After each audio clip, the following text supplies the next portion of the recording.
খ্রিস্টপূর্ব ৫ম শতকের ভারতবর্ষে জীবক নামের একজন বৈদ্য সন্ন্যাসী বাস করতেন। তিনি ছিলেন ভগবান বুদ্ধ ও মহারাজ বিম্বিসারের চিকিৎসক। তাকে বৈদ্যরাজ হিসেবেও সম্বোধন করা হতো। তিনি ছিলেন মহর্ষি আত্রেয় পুনর্বসুর ছাত্র।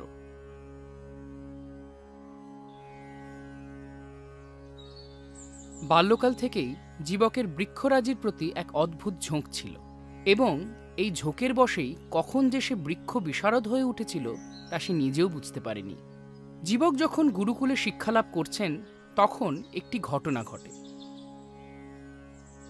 একদিন গুরু আত্রেয় তার ছাত্রদের ভেষজ ঔষধির ওপরে জ্ঞান পর্যবেক্ষণের জন্য গুরুকুলের সংলগ্ন জঙ্গলে রোগ হননকারী গুণসম্পন্ন লতা গুল্ম সংগ্রহের জন্য পাঠালেন। তাদের বললেন, যতগুলি ভেষজ গুণসম্পন্ন লতাগুল্ম পাবে তা সংগ্রহ করে আনতে। জীবক ও তার সহপাঠীরা জঙ্গলের ভেতরে প্রবেশ করল বনৌষধি সংগ্রহ করার অভিপ্রায়।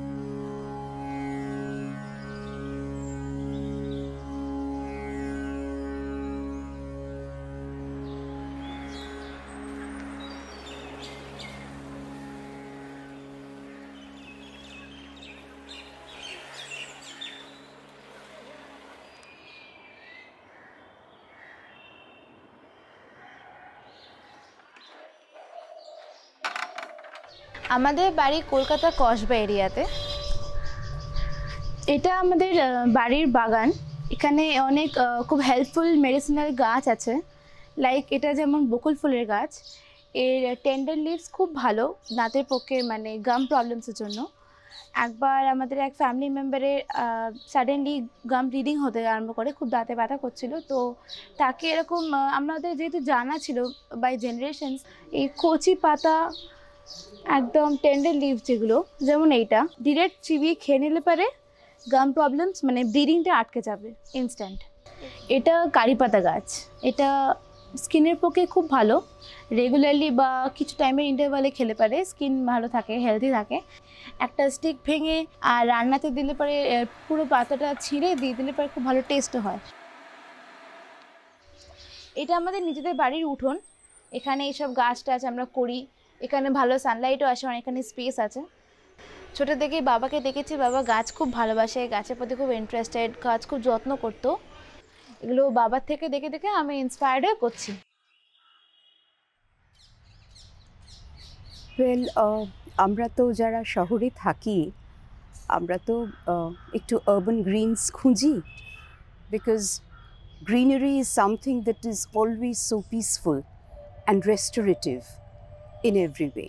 My subject, botany, has a very special field called ethnobotany or ethnomedicine, and that is the study of plants which are used by tribal people, the people who are far removed from civilization, and their utilization of plants as sources of medicines and drugs. And algae, which could be living in water, the bryophyte, the mosses, that is, the ferns, these are the lower groups. They all have certain medicinal properties. Only here in urban places, in large cities or towns, we do not really exploit them or utilize them.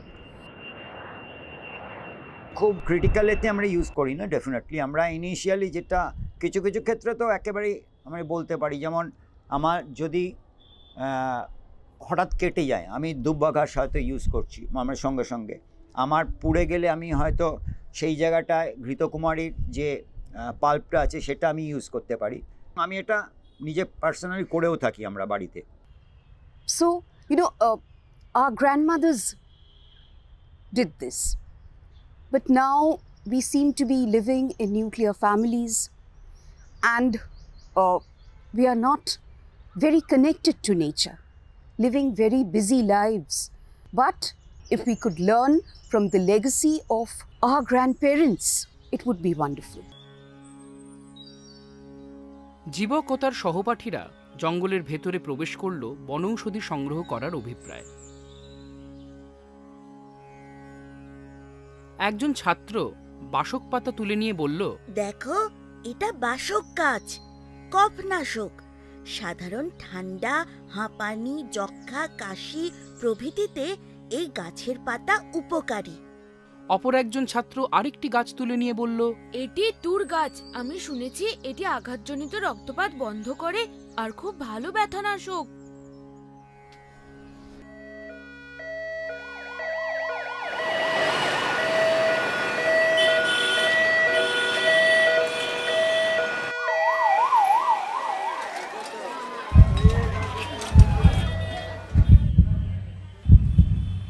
Pharmaceutical industry is a $1 trillion industry. Naturally, their advertisement, their profession is entirely different. So, a lot of people also dependent on pharmaceutical industry. Normally প্রত্যেক মাসে কম থেকে কম তো 4,000-5,000 টাকা তো monthly এমনিই লেগে যায়। কখন সর্দি আছে, কখন কাশি আছে, কখন অ্যালার্জি আছে, কখন গ্যাস আছে, মানে রুটিন প্রবলেমের জন্যই ওষুধ লেগে যাচ্ছে। Medicines produced in pharmaceutical industries is very much effective, but they have so many side effects. আমরা যখনই বাইরে থেকে একটা মেডিসিন কিনে খাচ্ছি, একটা প্যারাসিটামল অ্যান্টিপাইরেটিক আমরা বলি, কিন্তু সেটার সাথে সাথে এমন কিছু সাইড এফেক্ট থাকে যেটা কিন্তু পার্মানেন্ট কিছু ড্যামেজ করতে পারে আমাদের ফিজিওলজিতে।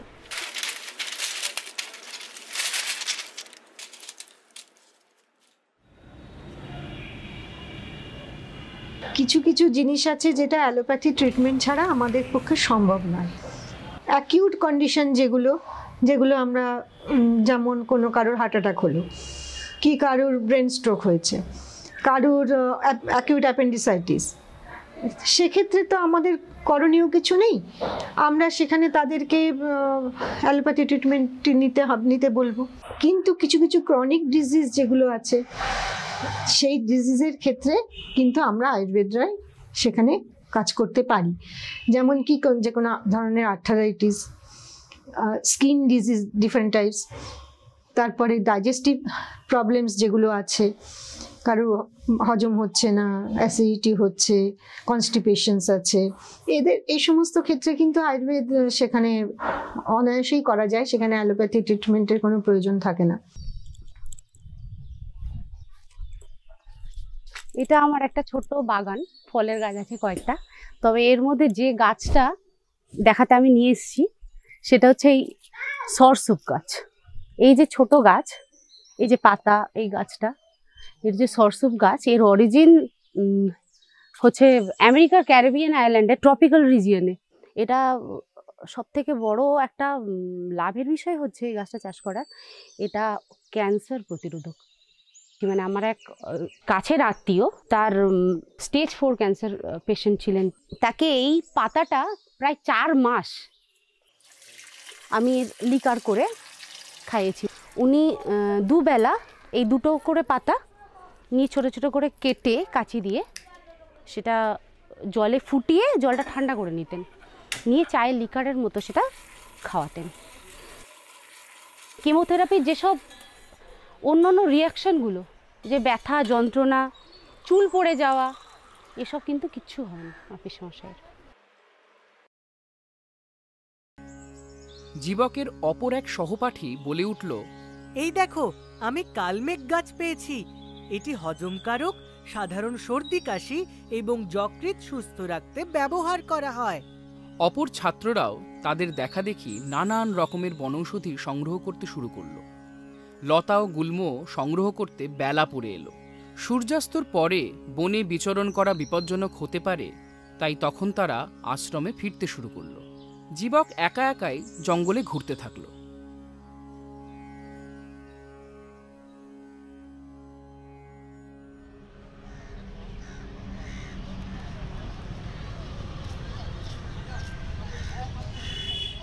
আজকে তো সেরকম কিছু কেনা হয়নি, কিছু ইনডোর প্ল্যান্টস কেনা হয়েছে। ইনডোর প্ল্যান্টসে ফোকাস করছি কারণ এত গরম পড়ছে এখন, বাইরের গাছগুলো খুব মানে বাঁচানোটা সম্ভব হচ্ছে না খুব একটা। কারণ আমাদের বাড়িতে ছাদের ওপর বাগান করা আছে, সেইখানেই বিভিন্ন রকম গাছ আছে, অনেক রকম গাছ আছে। ওষুধি গাছ না, ওষুধি গাছটা আমি কিনিনি, আমার এমনি অটোমেটিক হয়েছে, বাড়ির পেছনে একটু জায়গা আছে, এমনি হয়েছে। মেডিসিনাল প্ল্যান্ট সেরকম খুব একটা কিছু জানা নেই। Two types of people are using this herbal medicine. Two types of people. The big shots, big people, they are having a lot of money, and the very lower level people, they are having no money. আমি গত বছর কোভিডের পর যখন গ্রামে একটা কাজে গেছিলাম, একটা সার্ভে করছিলাম, তো ওদের থেকে বেশ কিছু এরকম আগাছা ওদের কাছ থেকে চিনতে পারি, মানে আনকাল্টিভেটেড প্ল্যান্ট যেগুলোকে ফুড না মেডিসিনাল পারপাসে ইউজ করে। তো they are very much dependent on those uncultivated plants. ওদের ঠিক কোট আনকোট ওদের কথাটা বলেছিল যে আরেকটা লকডাউন হোক, আমাদের কিচ্ছু যায় আসে না, খাবার এবং মেডিসিনের ব্যাপারে কিন্তু আমরা সেলফ সাফিসিয়েন্ট। এখানে আরেকটা মূল সমস্যা যেটা রয়েছে আমাদের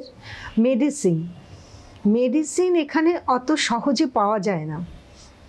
আমি এই যে অঞ্চলটাতে থাকি, এইখানে বারাসাতে কিন্তু 2-4টে মেডিসিনের দোকান আছে, আয়ুর্বেদিক মেডিসিনের দোকান আছে, কিন্তু সংখ্যায় সেটা খুবই কম।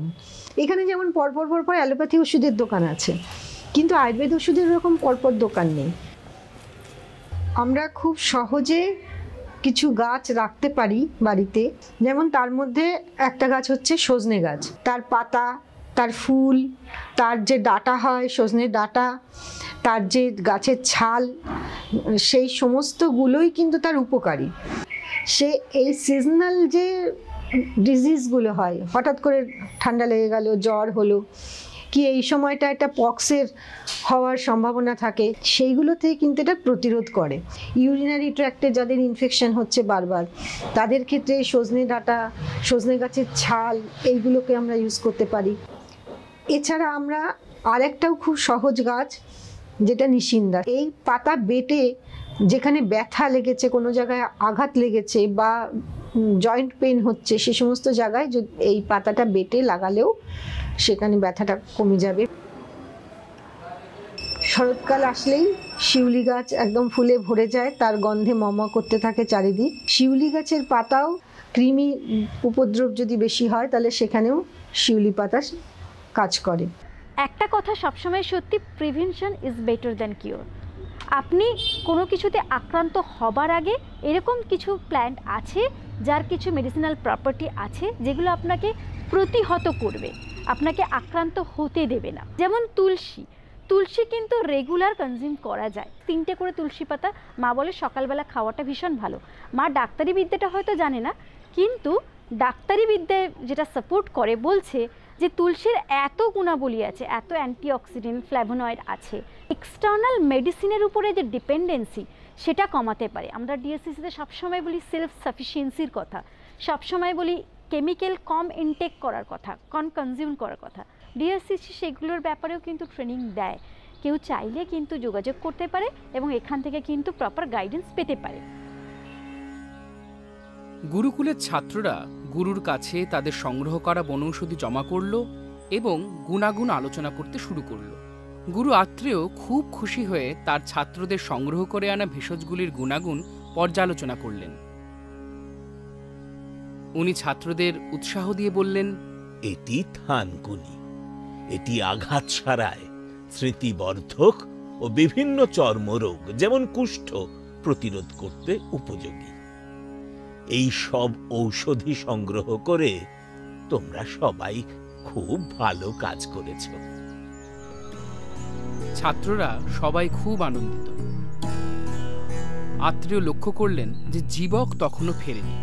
গুরুকুলের ভেতর একটা শোরগোল পড়ে গেল। সাপদ সংকুল বনভূমিতে সূর্যাস্তের পরে ভ্রমণে কি সমস্যা হতে পারে তাও গুরু আত্রেয় সকল শিষ্যদের জানিয়েছেন। জীবকের এই আচরণে আত্রেয় একটু অসন্তুষ্টই হলেন, কিন্তু তার চেয়েও বেশি কুণ্ঠিত হয়ে পড়লেন তার অন্যতম প্রিয় ছাত্রের কুশল চিন্তা করে।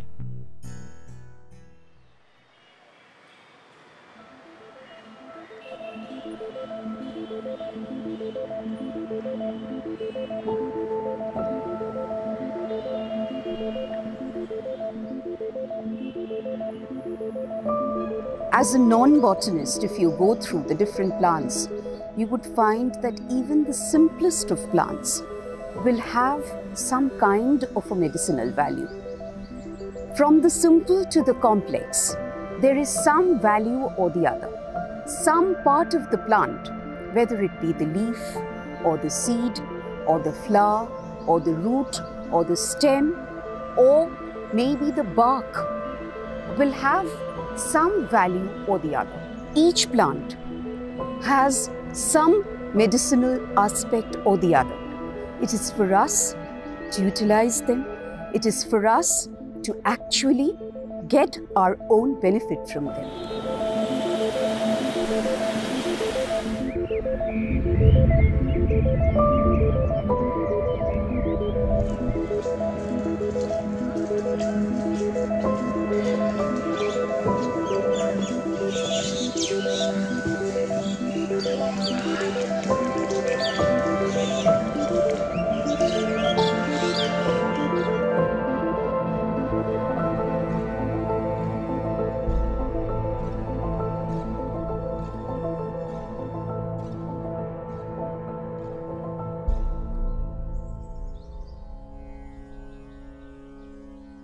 অবশেষে অনেক পরে জীবক খালি হাতে ফিরে এলো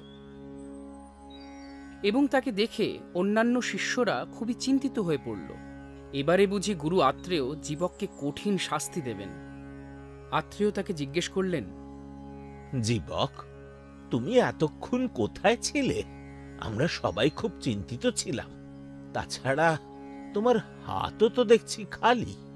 জীবক খুবই দুঃখিত হয়ে গুরুকে উত্তর দিল, গুরুদেব, আমি আপনাকে নিরাশ করলাম।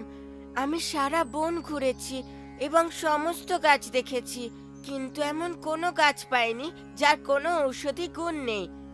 তাহলে আমাকে সমস্ত বনটাই আপনার কাছে নিয়ে আসতে হয়, যা কখনোই সম্ভব নয়। তাই আমাকে খালি হাতেই ফিরে আসতে হয়েছে। মহর্ষি আত্রেয় তখন হেসে উঠলেন এবং বললেন, জীবক, তুমি আমার সর্বশ্রেষ্ঠ ছাত্র।